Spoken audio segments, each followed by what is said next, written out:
Inflation అంటే the price rise of good at a particular time. ఒక వస్తువు ధరల స్థాయిలో మనం పెరుగుదలనే ఇన్ఫ్లేషన్ అంటారు. అంటే తెలుగులో మనం దీన్ని ద్రవ్యోల్బణం అంటాం.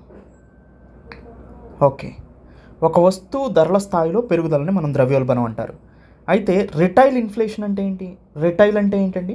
సపోజ్ ఒక ప్రొడ్యూసర్ ఉన్నారు, తయారీదారుడు. ఈ ప్రొడ్యూసర్స్ దగ్గర నుంచి హోల్సేల్ మార్కెట్కి గూడ్స్ వస్తాయి, వస్తువులు వెళ్తాయి. హోల్సేల్ మార్కెట్ నుంచి రిటైల్ మార్కెట్స్ గూడ్ వస్తాయి. రిటైల్ మార్కెట్ నుంచి ఎవరు కొంటారు? కన్జ్యూమర్, వినియోగదారుడు కొనుక్కుంటాడు. అంటే రిటైల్ ఇన్ఫ్లేషన్ అంటే కన్జ్యూమర్, వినియోగదారుడి దగ్గర అమ్మేటువంటి రేటుల స్థాయి తగ్గిందంట లాస్ట్ 7 monthsలో. అంటే వస్తువు యొక్క ధరల స్థాయిలు 7 months లో ఉన్నాయి. అంటే ఈ 7 monthsతో పోలిస్తే ఇప్పుడు తక్కువగా ఉంది ఫిబ్రవరిలో. దానికి గల కారణం ఏంటి అని ఇక్కడ చెప్తున్నారంటే ఫుడ్ ప్రైసెస్ బాగా తగ్గినాయి అంటండి.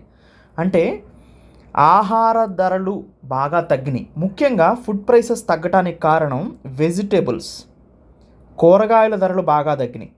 తర్వాత పల్సెస్, పప్పు దినుసుల ధరలు బాగా తగ్గినాయి. ఎగ్స్, గుడ్ల ధరలు తగ్గినాయి.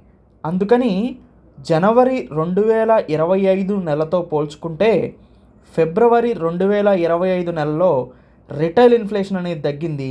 ఇది కంపారిజన్ చేస్తే లాస్ట్ 7 monthsతో పోలిస్తే ఇది బాగా తగ్గిందిగా మనకు కనిపిస్తుంది అన్నమాట. మనం ఒకసారి గమనిస్తే ఈ రెడ్ లైన్ ఏదైతే ఉందో కన్జ్యూమర్ ఫుడ్ ప్రైస్ ఇండెక్స్ అనమాట. ఇది కన్జ్యూమర్ ఫుడ్ ప్రైస్ అంటే ఓన్లీ ఫుడ్ బేస్ చేసుకొని ఇన్ఫ్లేషన్ని క్యాలిక్యులేట్ చేస్తుంది. ఫుడ్ మాత్రమే, అంటే తినే ఆహార పదార్థాలు ఎంత రేట్లో ఉన్నాయో చెప్తుంది.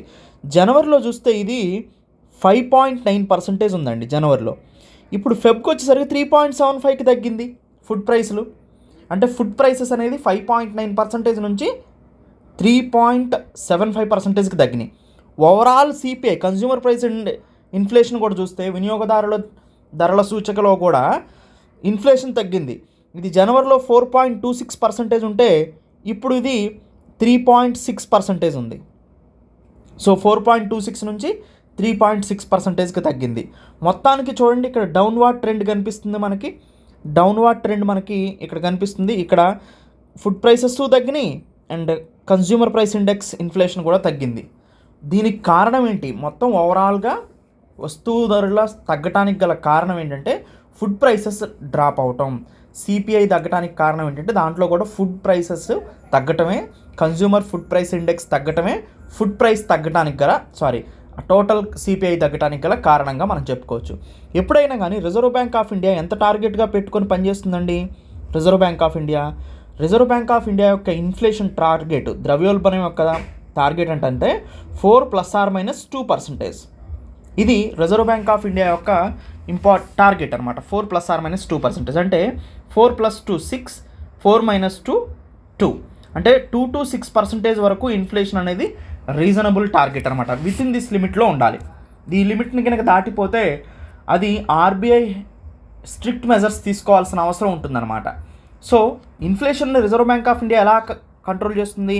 మానిటరీ పాలసీ కమిటీని ద్వారా monetary policy, bimonthly monetary policy release చేసి, సో మనకి ఇంట్రెస్ట్ రేట్స్ని, రిజర్వ్ రేషియోస్ని అంటే సిఆర్ఆర్, ఎస్ఎల్ఆర్ని, దాంతోపాటు ఓపెన్ మార్కెట్ ఆపరేషన్స్ని, ఇలా ఈ 3 ద్వారా ద్రవ్య సరఫరాని అంటే మనీ సప్లైని ఇంక్రీజ్ చేయటం, డిక్రీజ్ చేయటం ద్వారా ఏం చేస్తుంది? సపోజ్ మనీ సప్లై ఇంక్రీజ్ చేస్తుంది అనుకోండి, సిస్టంలోకి మనీ సప్లై ఇంక్రీజ్ అయితే ఇన్ఫ్లేషన్ ఇంక్రీజ్ అవుతుందండి. ఇన్ఫ్లేషన్ తగ్గించాలంటే మనీ సప్లైని తగ్గించాల్సిన అవసరం ఉంటుందన్నమాట. Contractionary monetary policy, expansionary monetary policy.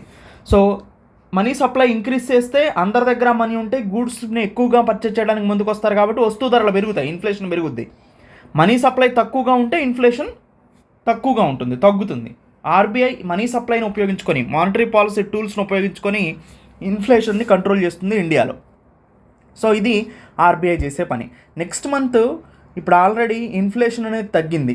So ఇప్పటి వరకు మనం కాంట్రాక్షనరీ మానిటరీ పాలసీని ఎక్కువగా ఫాలో అవుతూ వచ్చాం కోవిడ్ తర్వాత.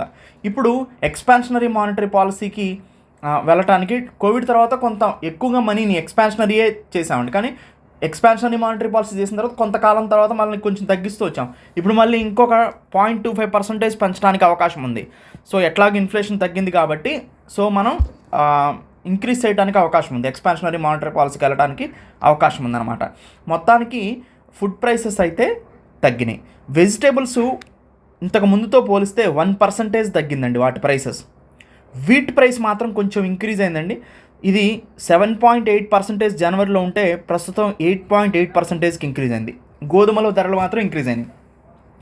టొమాటో అండ్ పొటాటో ధరలు మాత్రం వాటి ప్రైసెస్ మాత్రం డ్రాప్ అయినాయి, కానీ ఆనియన్ ప్రైసెస్ స్లైట్గా ఇంక్రీజ్ అయినాయి. మిక్స్డ్ రిజల్ట్ ఇక్కడ మనకు అర్థమవుతుందండి. పల్సెస్ కూడా చీపర్ అండి. పల్సెస్ అంటే పప్పు దినుసులు కూడా కొంచెం తక్కువ ధరకే వస్తున్నాయి. దాదాపుగా పల్సెస్లో 1.35% డ్రాప్ మనకు కనిపిస్తుంది. మొత్తంగా చూస్తే ఇంకొక వండర్ఫుల్ ఫినోమినా ఏంటంటే అర్బన్ ఏరియాస్లో ఇన్ఫ్లేషన్ తక్కువగా ఉందండి కంపేర్డ్ టు రూరల్ ఏరియాస్లో. సో అర్బన్ ఏరియాస్లో తక్కువగా ఉంది. అర్బన్ ఏరియాస్లో ఇన్ఫ్లేషన్ అనేది 3.3% ఉంటే రూరల్ ఏరియాస్లో అది 3.8% ఉంది. దానికి గల కారణం ఏంటంటే అర్బన్ ఏరియాస్లో ఎక్కువ మంది పీపుల్ ఉంటారు కాబట్టి డిమాండ్ సప్లై మీద బట్టి ఇన్ఫ్లేషన్ కొంచెం తగ్గింది. మొత్తం స్టేట్స్ వైజ్ చూసుకుంటే కేరళ హయ్యెస్ట్గా ఇన్ఫ్లేషన్ ఉన్న స్టేట్ అండి. 7.3% ఉంది కేరళలో ఇన్ఫ్లేషన్ రేటు. తెలంగాణలో లోయెస్ట్ ఇన్ఫ్లేషన్ రేట్ అండి, 1.3% ఉంది. సో ఇది తెలంగాణ ఎకానమీకి గుడ్గా చెప్పుకోవచ్చు.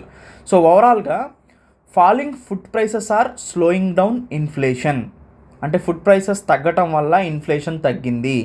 And this could lead to lower interest rates.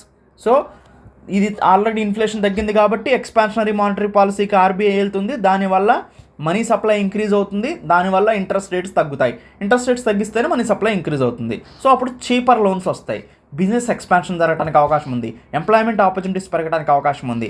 So ఇది సర్క్యులర్ ఎకానమీగా ముందుకెళ్తుంది అనమాట. సో మొత్తానికి రిటైల్ ఇన్ఫ్లేషన్ అయితే లాస్ట్ 7 months నుంచి మనం చూస్తుంటే ఫెబ్లో బాగా డ్రాప్ అయింది అని మనం చెప్పుకోవచ్చు. దీనికి ముఖ్యమైన కారణం ఫుడ్ ఇన్ఫ్లేషన్ తగ్గటం.